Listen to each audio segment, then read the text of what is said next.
Minolestya umano ang isang lalaking kadete sa loob mismo ng Philippine National Police Academy o PNPA. Ang suspect, isang police major. Live mula sa Silang, Cavite, nangunguna sa balita si Gary De Leon, exclusive. Gary, anong nangyari sa kasong ito?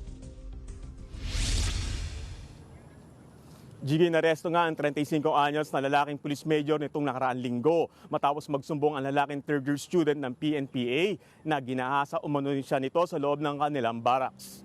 Ang suspect, isang police information officer ng PNP.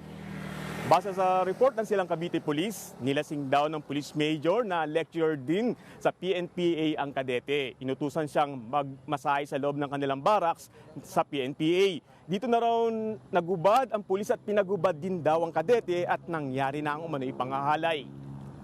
Matapos niya, nakatakbo ang biktima at humingi ng tulong sa mga gwardiya at kanyang superior. Agad na inaresto ng mga pulis ang nanggaasa umano sa kanya.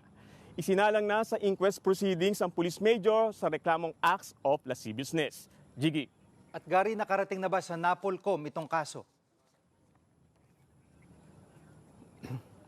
Gigi, pinadala na ng NAPOLCOM sa PNPA ang Inspection, Monitoring and Investigation Service para imbestigahan ng umano'y pangmomolestya ng pulis. Kung mapapatunay nagkasala nga ang police major, masisibak siya sa serbisyo at mahaharap sa kasong kriminal.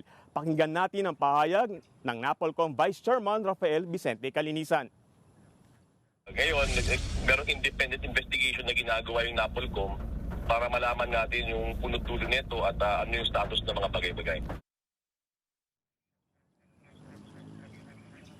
Gigi, sa ngayon ay walang information na binibigay pa yung Calabarzon Police at ayaw nila magbigay muna ng pahayag. Gigi.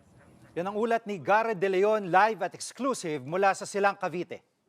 Mga kapatid, Gigi Manikad po, pagdating sa mahalagang balita sa loob at labas ng bansa, dapat una sa lahat, mag-follow at mag-subscribe na sa social media pages ng News 5.